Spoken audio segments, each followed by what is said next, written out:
Hello everybody, welcome to Kidscope TV. Kidscope TV is like a potpourri where anything and everything can be found. In other words, can happen. So you're welcome. If you're new here, you're so welcome. Please subscribe to this channel and remember to leave your comments. Thank you to my subscribers that are coming here, that's been coming again and again and again. Thank you so much for watching. I appreciate you so very much. So last time we read from Love Tangle. We read about Shola. We read about how she found herself in the seminary and how she made a gentleman pastor who was interested in her, and how she was able to pour out her heart to him and realize that after all this while she's been fooling herself, calling herself a Christian, she has been harboring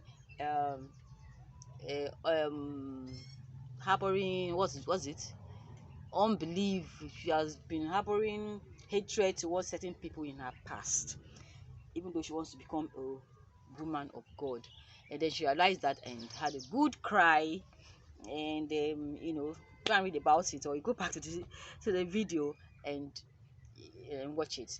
So today I'm going to be reading from where she had the problem in the first, from where the problem came in the first place, how she found herself in the streets at a second time, waiting in the corners of the road, waiting to die, and how she met the people who helped her. So this is what happened to her, how she found herself in that situation with Joe, that she had to harbor hatred for Joe so much. We are going to read about what happened, what led to the hatred, what led to her finding herself at the seminary. So I'm outside. You can see flies are all over the place. I'm outside, and in nature, when it comes to reading, nature comes to mind. So I knew that other video that I made, the first reading from Love Tangle, there was so much noise. I was reading from the room, and there was so much noise, but there was nothing I could do about it. I'm so sorry about it. Please bear with me. One day I'm going to have a noise-proof, soundproof studio where I'll be doing my reading. That's the goal.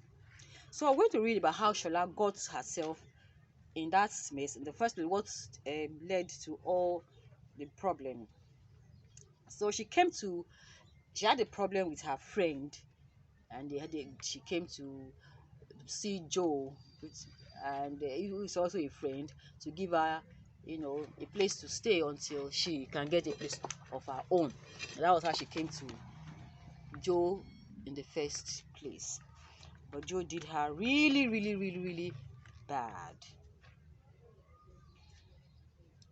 So let me start reading from where Pat returned from the market one evening to find a lady sitting in their parlor with a luggage beside her. "Good day, ma," she greeted, scanning the lady and trying to make out who she was. "My dear, welcome. Your uncle said you went to the market." "Yes, ma," Pat replied, still studying her.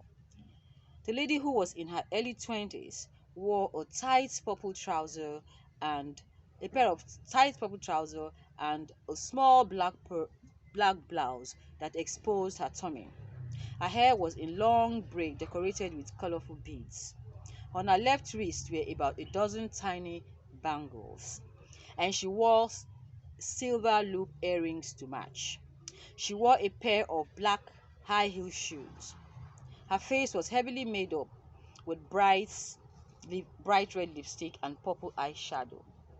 She looked rather funny and overdressed, Pat thought to herself. Who is this again? She wondered. She brought out the things she bought from the market and was going to start cooking when Uncle Joe came in through the back door. "Sorry, Shola, for keeping you waiting," Uncle Joe apologized. "How are you? It's been a long time since I saw you." "I'm fine, and what about you? Your niece is a very beautiful girl. Oh yes, all the girls in my family are seraphic, he boasted. But thanks all the same. How is your friend? Which one? The one you are staying with in Ajegunle. Oh, you mean Tina? She's okay. Talking about Tina, we had a fight this morning and she threw me out of the house. That is why I have come to you. Please let me stay with you for some time until I can get my own place. I promise I won't stay for long. Why not? You can stay with us, Uncle Joe replied. Pat did not miss anything they had discussed. So, Auntie Shola has come to stay for a while with us. The thought of having Auntie Shola around the house as a companion uplifted her spirits. That night, Auntie Shola ate with them and went to bed at about 7:30 p.m. Why is this woman sleeping so early? Pat wondered. Maybe she's tired. Pat did not know where Ajegunle was. It could be a very far place. Lagos is a big city. That same night, Auntie Shola woke up at about 10 p.m., dressed up in a figure-hugging black dress and white high-heel shoes and left the house. Where is she going? Pat wondered as she peeped at Auntie Shola from the sofa where she lay. It was not as comfortable as her bed, which this visitor had taken over. And Shola came back very early the next morning and went out again that night in her usual funky way of dressing. Apart from her late night outings, Shola was a very pecky and nice person. She treated Pat nicely and gave her money to spend in school. Pat wished she would stay with them forever. One morning, Shola came home looking really pensive. Shola, any problem? Uncle Joe asked. Bo, my brother, na bad market oh. Last night, na yawa. It was a total waste of time. And Shola, what do you sell? Pat asked curiously. Shut up, my friend, and get out of here. Go and do your work. Uncle Joe backed at her, raising his hand in readiness to hit her if she hesitated. Joe, I beg, leave am. Na small girl. She never understand.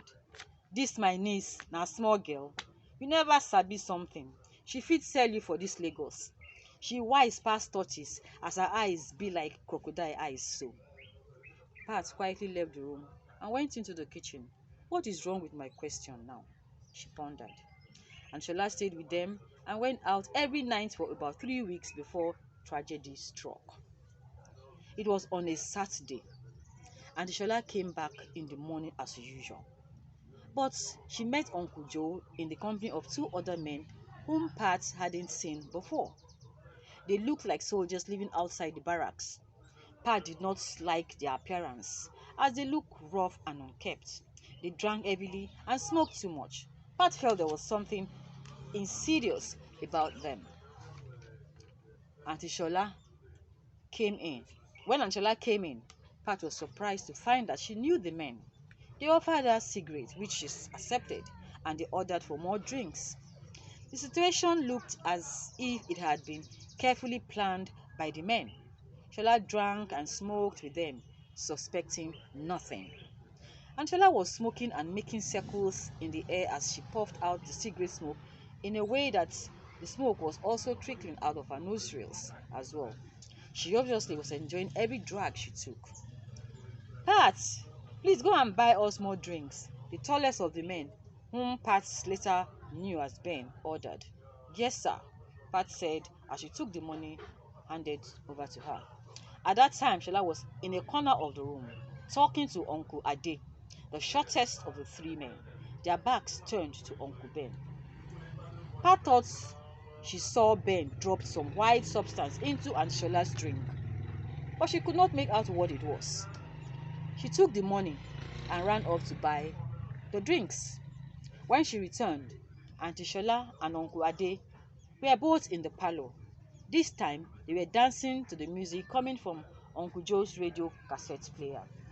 Shola was giggling and dancing as if all the bones in her body had suddenly gone soft. 10 minutes later, and Shola could hardly stand on her feet. So Ben led her into the bedroom. Ade and Uncle Joe stopped dancing, but the tape recorder was still playing. Ben came out of the bedroom and all three men sat drinking for a while. Pat watched them with keen interest. After some few minutes, they came to the veranda, each of them carrying a chair with which to sit, while the music played even louder than before. Someone had deliberately increased the volume of the radio cassette player. Uncle Joe got out, chapter 2. Uncle Joe got out of his chair, went into the bedroom where Shola was, and took a long time before he came out. And when he did, he was sweating profusely. After a few minutes, Ben went in and stayed for another 20 minutes, after which Ade took his turn. The three men took their turn thrice. At the end of the third round, they left the apartment one after the other. Uncle Ade was the last to leave. As soon as he left, Pat went into the bedroom. Shola was lying down stark naked and in a state of delirium. What had they done to her? Whatever they did to her was horrible and dehumanizing. Pat took a wrapper and covered her, not knowing what else to do. Shola could not hear nor see her. Quickly, she tidied up the apartment and sat next to Auntie Shola for what seemed like an eternity. When Shola finally came to life, it was about 8 p.m.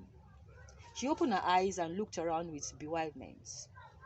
When the realization of what had happened dawned on her, she grabbed Pat's hands and asked, "Oh my God, Pat, what happened? Oh no, why?" She kept repeating, "What's inhumanity? I am finished. How? My God, why? What have these men done to me?" Shola cried vehemently. Pat was horrified. She stood transfixed like a statue, looking down at the crying woman with her mouth agape. "Pat," Shola called in an undertone, "your uncle and his friends have raped me. Can you imagine that your uncle is capable of an iniquitous and callous act as rape?" "What does it mean?" Pat asked. "Never mind." Shola got up, took a pen and a writing pad from Uncle Joe's desk and started writing the letter. When she finished, she handed the letter to Pat with some money she took from her handbag. "Take this letter. Go to your mother and give it to her. Don't read the letter and don't go tonight. You can go in the morning. Your uncle is a terrible man. If you continue to stay here, he will corrupt you. Just give this letter to your mother."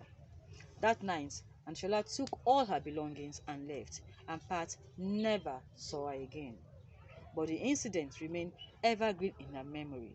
She had had it, and that night she was going to her mother's house. Not even Uncle Joe could stop her. So that was how Shola left Uncle Joe's house and ended up somehow. Something happened in between, before she ended up at the seminary. Something happened in between, and maybe some other time or find time to read about that. So it's Love Tangle I read from, written by yours truly. And if you want the book, you can get it.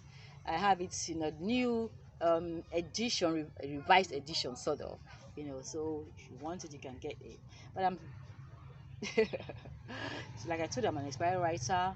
If there's any comment, anything you want to say about it, if you have any opinion, you want to say something about it, you can let me know on the comments below, the comment section below. So until I come your way again in another video, it's a Tosan Roro-Oghoshe saying bye bye. It's Kids Scope channel. Tosan Roro-Oghoshe. Bye bye. Bye.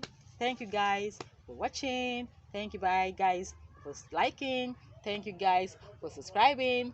Thank you guys for sharing. Thank you guys for clicking the notification bell so you get notified each time I upload a video. Bye bye.